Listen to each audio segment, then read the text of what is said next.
Bom, pessoal, hoje, boa noite, né? Hoje é o dia, então, da gente fazer a nossa vista de prova, tá? Vou aguardar uns 2 minutinhos para quem entrar, ok? E aí a gente já inicia. E para quem não puder entrar, pessoal, então, repassem o vídeo, tá? Vou passar bem devagarinho as questões, vou falar, vou comprovar ali, né, qual era a resposta adequada para a questão, e aí vocês vão comparando com a de vocês, tá? Então, mesmo algumas que vocês escaparam completamente, eu ainda validei essas questões, ok? Aí, conforme eu for mostrando, então, as questões, vocês podem comparar com a de vocês e saber, então, onde erraram, ok? Daqui a pouquinho a gente dá início, então. Vamos só aguardar um pouquinho mais, ok?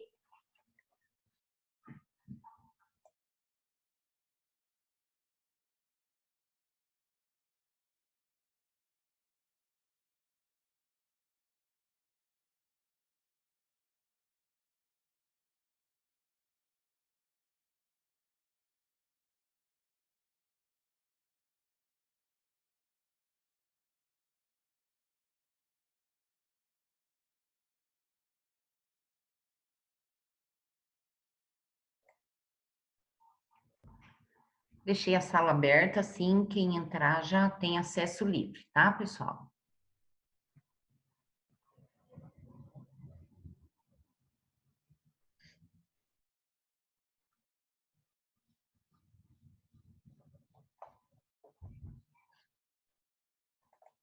Já vou abrir, então, o nosso gabarito de prova, tá?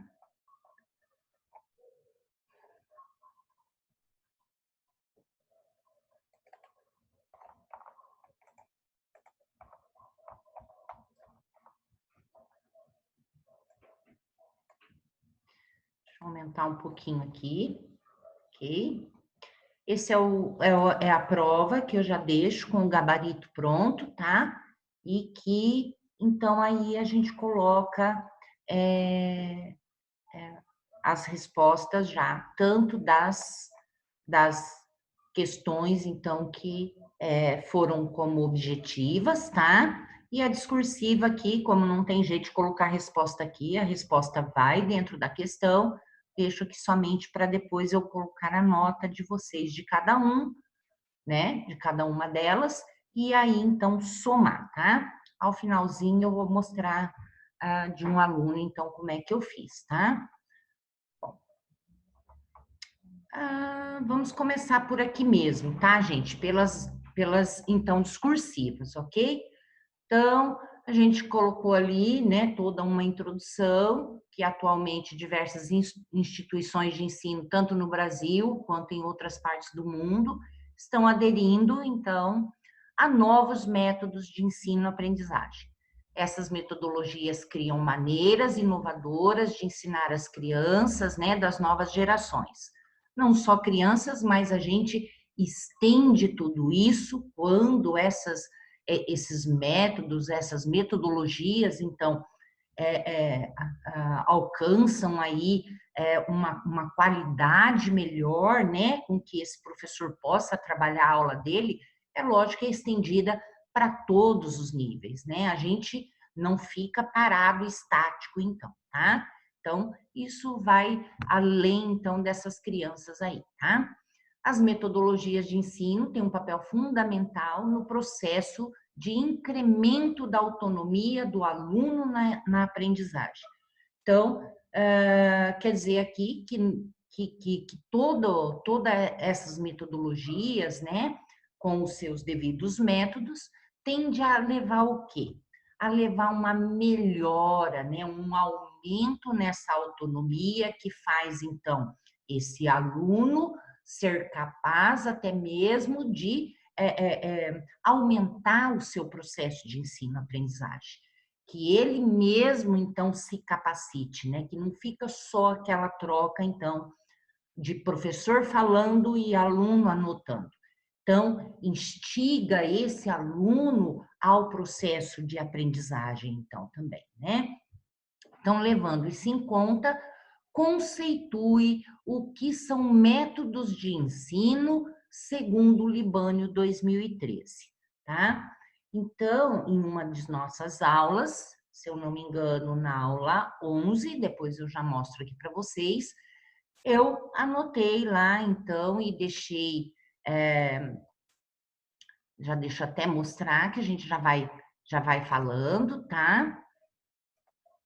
Vamos aqui, então. Essa aqui, que estava, então, na aula de metodologias de ensino, né? Onde também a gente tratou, dentro de metodologias de ensino, atividades especiais, e dentro dela nós fizemos, então, toda uma introdução sobre o que é metodologia, sobre o que é método, né?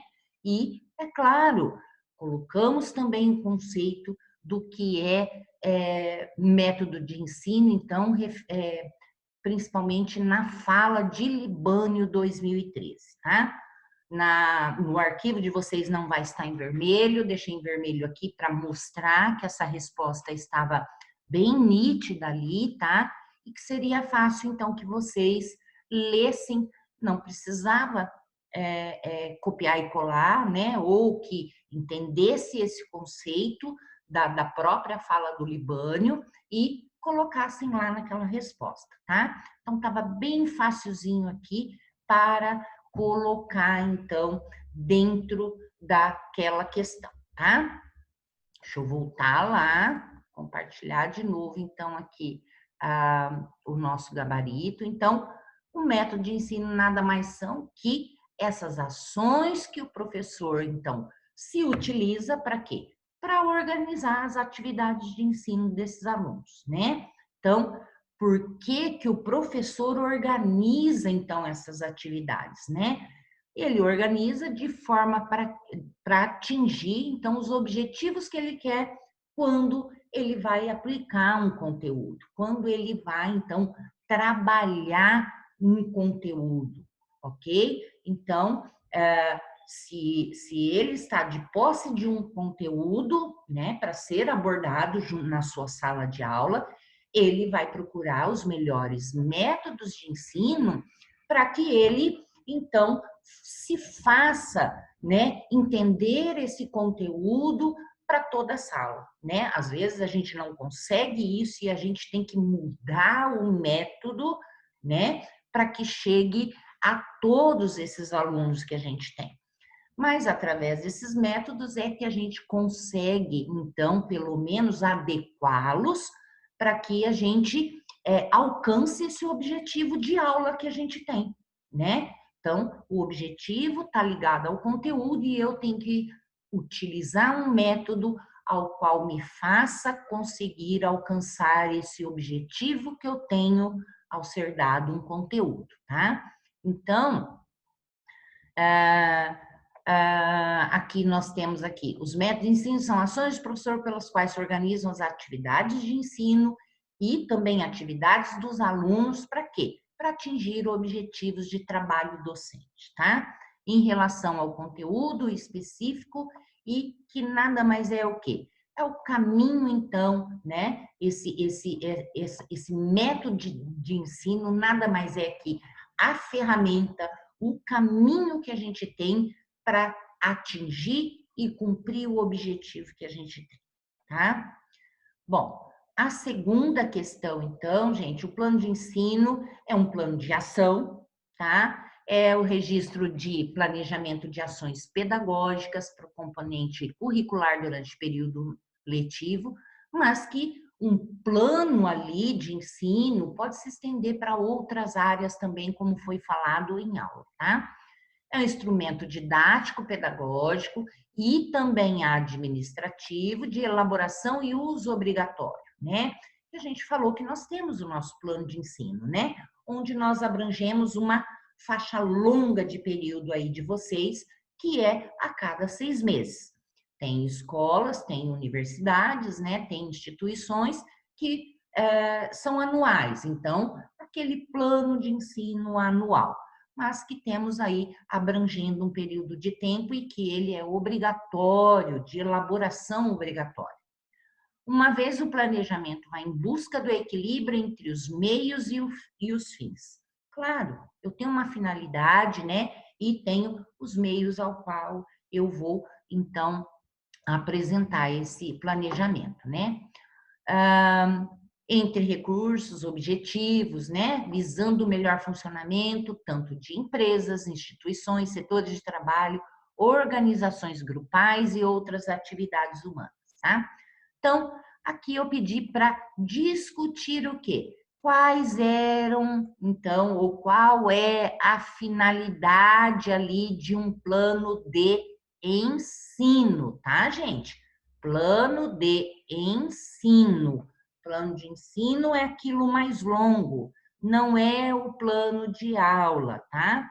Então, quem não fez isso aqui, baseado nisso aqui que estava na nossa aula, acabou fazendo sobre plano de aula, acho que acabou confundindo as duas coisas, tá? Aqui nós estamos pedindo plano de ensino, então. E plano de ensino, nós temos, deixa eu ver onde que foi aqui que nós pegamos, só um pouquinho, opa, perdão, só um pouquinho, tá, gente, que eu já vou, deixa eu me lembrar qual aula foi, tá?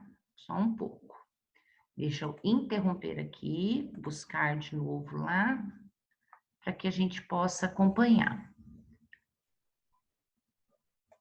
Planejamento de ensino. Esse aqui, olha.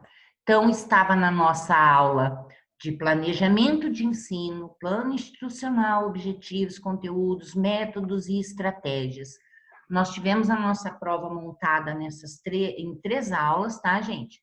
Então, olha, a gente veio falando do plano de ensino e aqui tem a definição, tá? Vem falando um pouco mais, que busca o equilíbrio e tal, chegando o quê? A finalidade, mostrando para vocês qual era a finalidade, então, tá? Então, a finalidade estava aqui para que vocês vissem, então, e fizessem a sua apropriação do entendimento para responder a questão lá, então, tá? Voltando. Essa aula aqui, gente, se eu não me engano, é a 12 aula, tá? Voltando de novo, então, para a prova. Cada hora ela muda de lugar. Então, temos aqui, então, a elaboração do plano, ele vai o quê? Facilitar o acompanhamento do planejamento pedagógico, não é isso? E quem se utiliza desse planejamento? A coordenação, né, ligado aí a essa área da educação, a coordenação, a direção, os estudantes, os pais e os responsáveis, não é? Porque nós temos o que dentro do plano de ensino? A divulgação da metodologia, dos critérios então adotados e os conteúdos de cada componente curricular do curso que vocês terão nesse período de tempo. E ele é de domínio de tudo isso aqui, por quê? De coordenação, direção, estudante, pais e até de professores. Porque tem que ser público, tem que estar todo mundo ciente do que é ofertado, tá? Então, estava tudo nesse momento lá descrito, tá?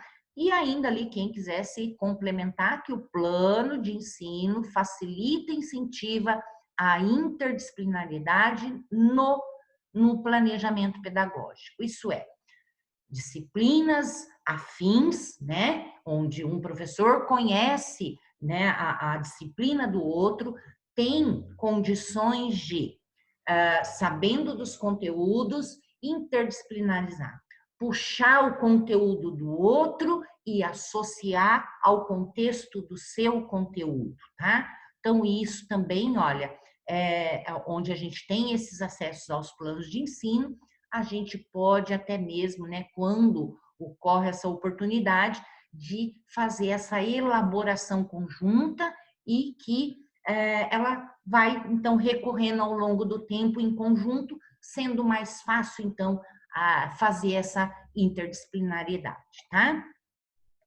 Bom, em relação às discursivas, tá, gente? Então, foi isso, tá? Aqui, então, perguntando sobre o plano de ensino e depois a gente tem falando sobre plano de aula, mas plano de aula ficou dentro das objetivas, tá? Então, a terceira questão, tá? Já está anotado A lá e aqui também A, onde a gente pede ali, ó, de acordo com o estudo de Lopes, é muito comum notarmos que o planejamento na prática acaba reduzindo a uma ação mecânica e burocrática do professor. Assinale a alternativa que corresponde a uma das funções primordiais do quê, gente? Do plano de aula, tá? Que tá falando do plano de aula, então. Então, olha lá, para que serve? Qual é a função primordial de um plano de aula? Bom, já temos aqui, então, serve não somente para orientar as ações do professor, como também possibilitar constantes revisões e aprimorar por meio de reflexão criteriosa sobre a sua prática. Então, a gente falou que o plano de ensino ele não deve ser uma coisa gessada, né? A gente tem condições de mudar, de possibilitar essa mudança. Não, olha, eu acabei colocando esse conteúdo lá na frente, mas não, ele tem que estar agregado logo a esse para ver a conexão, então, desses dois conteúdos, né? Então, e esse plano, ele organiza literalmente, né? E não deve ser utilizado aí só para ter de bonito. A gente tem toda uma organização dentro desse plano de ensino que realmente nos possibilita, então, sempre estar comparando essa ordem, né, seja cronológica ou de entendimento, né, de colocação desses conteúdos estão adequados, né? Então sempre é aí realmente uma questão, o plano de ensino de uma reflexão mesmo desse professor, né, para adequar então o plano de ensino, tá? Não é as outras, ó, serve para assegurar acompanhamento de controle administrativo? De maneira alguma, gente, de jeito nenhum, tá? Muito menos de mantenedoras, isso aí nada a ver. Serve para definir ações coletivas de redirecionamento das políticas e sistemas de avaliação? De maneira alguma também. Serve não só para apontar o desempenho dos docentes em serviço, como também para validar mecanismos de seleção de novos profissionais? De maneira alguma. Isso aqui, né, um plano de ensino, ele não pode justificar ali o desempenho ou não de um professor, né? Isso aí não cabe ao plano de ensino ter esse papel. Serve não só para orientar as ações da gestão escolar, pronto, isso aqui já não tem mais nada a ver, né? É mais parte administrativa, né? Então, nada, nada, nada. A quarta pergunta, então. Assinale a alternativa que apresenta o termo correspondente ao seguinte conceito. São determinados pela ação objetivo conteúdo e referem-se ao meio para alcançar objetivos gerais e específicos do ensino, englobando as ações a serem realizadas pelo professor e pelos alunos. O conteúdo de ensino?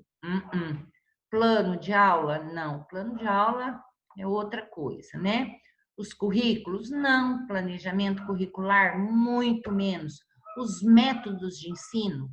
Claro, gente, através desses métodos de ensino é que conseguimos, então, olha, que a gente tem um conteúdo e tem o objetivo. E esse objetivo, ele só será alcançado através dos métodos de ensino aos quais eu vou utilizar para que eu possa alcançar meu objetivo ao dar esse conteúdo, tá? Então, só para mostrar aqui, pessoal, se eu não me engano, está também ainda aqui, só um pouquinho, tá? Para eu ver se eu não me perdi, tá? Tá aqui mesmo, ó, nessa mesma aula, na aula 11, de metodologia de ensino, tá? Então, a gente trata aqui falando, ó, que o método de ensino expressa a relação, então, né? Essa afinidade, essa ligação que o conteúdo tem com o método a ser utilizado, no sentido de que tem como base um conteúdo determinado. Então, os métodos dependem dos objetivos. Então, tá ligado isso aqui, então. Então, tudo isso ligado a quê? Né? Conteúdo, objetivo e conteúdo estão ligados aos métodos de ensino, então, tá? Vamos voltar. Deixa eu ver aqui. Me perdi de novo, gabarito. Então, letra E da 4, tá? Como a 5, como métodos de ensino, a exposição lógica da matéria continua sendo um procedimento necessário desde que o professor consiga mobilizar a atividade interna do aluno e concentrar-se e de pensar, e a combine com outros procedimentos como o trabalho independente, a conversação e o trabalho em grupo. Entre as formas de exposição, segundo Libânio, há pontinhos, é a forma de apresentação gráfica de fatos e fenômenos da realidade por meio de gráficos, mapas, esquemas e bababá, bababá, bababá. O que é, então, essa forma de exposição, tá? Então, vamos lá ver? Na aula 11 ainda. Opa, perdão, gente. Interrompi aqui. Voltamos de novo para a aula 11.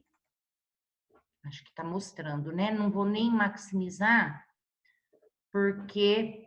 Então, olha, falando dos métodos de exposição, então, que a gente tem, olha, a gente tem método de exposição pelo professor. A verbal, nós temos demonstração, ilustração e exemplificação. Ilustração, apresentação gráfica de fatos, fenômenos da realidade por meio de gráficos, mapas, esquemas e gravuras, que é o que estava lá. A questão seguinte também vem falando sobre métodos de exposição do professor, ao qual então ela vai ser a resposta de demonstração, que é o quê? Forma de representar fenômenos e processos que ocorrem na realidade, experimentos simples, projeção de slides, né? Então, vamos lá ver agora a outra questão. Gente, desculpa ficar lá, mas eu não consegui compartilhar, tá? Então, esse nada que mostra por meio de gráficos e mapas é, então, a ilustração, tá? A seguinte, sobre didática ainda, olha, onde a forma de representar fenômenos, processos que ocorrem na realidade, ela se dá através de explicações, estudo do meio, seja através de explicações coletivas de um fenômeno. E qual é? É a demonstração, então, tá?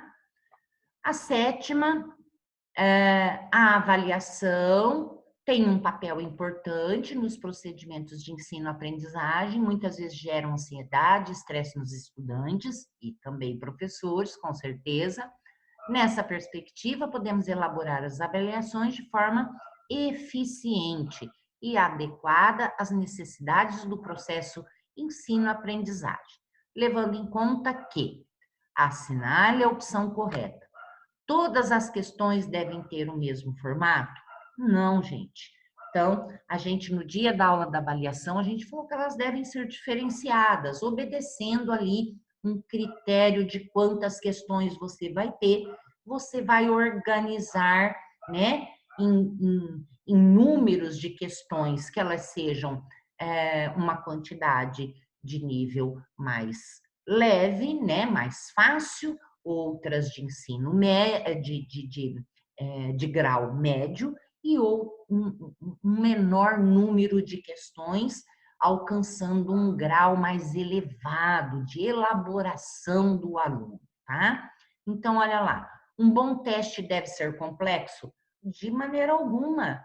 Isso aqui, ó, não quer dizer que depois o aluno vai ser melhor ou que o professor sabe montar uma prova, né, que é dificílima e que, de repente, tem professor que se acha o bom porque a sua sala de aula foi mal, né? Longo e ter nível de dificuldade médio? Não. Deve ser equilibrada essa prova, tá? O teste deve ser sempre feito individualmente? Lógico que não. Se eu muitas vezes me utilizo de algumas metodologias, né, de métodos e que eu utilizo muitas atividades em grupo, né, utilizo de apresentação, seminários, e eu faço isso em grupos, em duplas, trios, ou seja o que for, ou que seja uma tarefa, né? Por que não fazer uma avaliação da mesma forma? Eu não preciso, o teste não deve ser sempre feito individual, de maneira alguma, tá? Isso não é regra de maneira alguma. Teste oral é uma forma eficaz de avaliação? Se eu falar para vocês que numa disciplina de línguas até seria, né?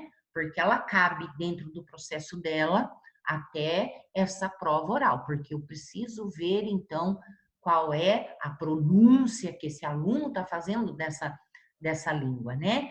Mas nem sempre esse teste oral pode me trazer um bom resultado. Pode ser bom para alguns alunos, mas outros não terem essa afinidade por esse tipo de avaliação, tá? Eu posso ter alunos que, de repente, são tão retraídos e se sentirem de uma forma que eles não vão conseguir, mesmo ele sabendo do conteúdo, ele não é capaz de se expressar adequadamente para passar por uma avaliação oral, tá? Ao elaborar uma avaliação, você deve ter objetivos claros e precisos. É lógico, isso aqui tem que estar realmente ligado ao que eu estou avaliando, né? Eu preciso ter aquele objetivo claro e preciso do que eu quero alcançar com aquela avaliação do meu aluno. Então, é lógico, isso aí também estava dentro da nossa aula, gente. Deixa eu ver se eu encontro para vocês, para poder, tá? Só mostrar mesmo aqui que a gente realmente falou disso, tá? Deixa eu ver se é nessa aqui. Não me lembro se é essa. Essa já foi, né? Não é essa. Aqui, acho que é na 16. É isso aqui, ó. Tem falando aqui, né, sobre algumas coisas e tal, mas que onde a gente já começa a falar, gente, ó, é que através da avaliação, os resultados obtidos do trabalho conjunto do professor e dos alunos comparados aos objetivos propostos. Isso é, eu tenho que ter esses objetivos lá propostos e claros com o que eu quero alcançar. Somente através de eu ter, então, esses objetivos, então, propostos e claros, é que eu sei do progresso e que eu alcanço, então, através dessa minha avaliação, tá? E, terminando aqui, a última questão era, então, sobre recursos didáticos, né? Podem ser considerados recursos auxiliares que visam, então, colaborar com o professor para o processo de ensino-aprendizagem, com certeza. Dentre eles, citamos os recursos audiovisuais, a importância da utilização dos recursos didáticos se baseia em quê, né? Avaliar o educando a realizar sua aprendizagem mais eficientemente? Não, ele não vai avaliar o educando, né? Constitui-se num meio para estimular, com certeza. Possibilitar o processo de ensino-aprendizagem? Claro que possibilita. Aprimorar? Claro, além de possibilitar, ele aprimora o ensino-aprendizagem. São todos os recursos físicos utilizados com maior ou menor frequência em todas as disciplinas, áreas de estudo ou atividades? Não, nem sempre, tá, gente? E não, às vezes, nem sempre é um recurso físico, tá? Todas as alternativas corretas, exceto a letra A? Não, lógico que não, porque depois eu tenho outras que são incorretas. Todas as alternativas estão corretas? Claro que não. Se eu já tenho erradas, eu não posso ter todas corretas, tá? E essa daqui a gente tem na aula 11, tá? Opa, de novo eu fiz a mesma coisa, tá? De puxar na aula 11. Vamos lá mostrar então onde eu tenho, ó, então, os recursos de atividades, ele está relacionado a quê? Relação de atenção, tá? Então, ele vai chamar essa atenção do aluno. Em relação à compreensão, então, vai ter, então, essa compreensão melhor, né, para aplicação do conhecimento. É um recurso auxiliar de ensino, principalmente isso, gente. Ter em mente que recursos didáticos não é a salvação da pátria, tá? E sim é um recurso importante para que, então, nós temos, olha, um recurso para auxiliar, constitui um meio para estimular, então, tá? Então, ele é um meio que auxilia, que nos ajuda, ok? A aprimorar, então, esse processo de ensino-aprendizagem, tá? Então, vou parar um pouquinho esse nosso gabarito ali, tá? Para vocês, ó. Temos esse gabarito. Eu só vou mostrar um pouquinho a prova de um colega de vocês, tá? Deixa eu pegar aqui, Gabriel. Gabriel fez uma prova boa. Não estou falando que o resto foi mal, de maneira alguma, tá, gente? Ainda mais temos notas ali que a gente considera, né? Se o 10 é o máximo, a gente tem notas médias que eu considero muito boas dentro dentro dessa forma, dentro desse processo de ensino que a gente está utilizando, tá? Então, não estou menosprezando ninguém, tá? Mas que eu tenho não só o Gabriel, mas eu tenho outros alunos aos quais, algumas meninas, eu não lembro do nome de todo mundo, tá, gente? Mas que eu tenho que dar os meus parabéns, onde nessas questões, então, aqui, as discursivas, eu vi que eles buscaram, então, entender para escrever, tá? Peguei, eu não dou assim, não saio dando 10 para todo mundo, tá? Uma vez que, ainda mais que a gente está fazendo as provas dessa forma, onde pode haver consulta e tudo mais, eu simplesmente cato aqui, ó, e vou procurar de onde tirou, tá? Não consegui achar, ele usou um pouco das nossas aulas e tudo mais aqui, mas que ele escreveu ali de uma forma em que ele entendeu, né? Ele deu ali, falou esse contexto diferenciado. Então, alcançou as notas totais, tá? Completas aqui dentro das discursivas e gabaritou, então, as seguintes, então, também, tá? Então, é, então é isso. Deixa eu ver aqui o que mais. Eu acho que eu não consigo, gente, puxar uma pasta aqui agora, tá? Senão eu já ia falar Deixa eu ver se é essa. Mas acho que essa aqui é da minha aula. São das aulas. Não, eu não vou conseguir, tá? Mas depois, nas outras aulas, eu vou falando o nome de vocês e tudo mais. Quem quiser me procurar, tá? Para eu mostrar a prova, mostro e vou conversando certinho o que errou, o que não errou, tá? Não tem problema não. Pode vir falar comigo que a gente está aqui à disposição, ok? Bom, é isso então, pessoal, tá? Qualquer coisa, assim, que vocês compararem a prova de vocês, aí, se tiver alguma dúvida, não fiquem em dúvida. Não vai pensar que eu vou achar ruim, porque, né, ela não vai querer nem me ouvir, nem falar, nem discutir. Estou aqui aberta, tá? Seria bom que vocês estivessem aqui para a gente discutir, tá? As questões, mas que eu fico aqui à disposição e aguardo sim. Qualquer coisa que vocês tenham dúvida, é só me procurar, tá bom? Então, um abraço, até semana que vem, então, pessoal.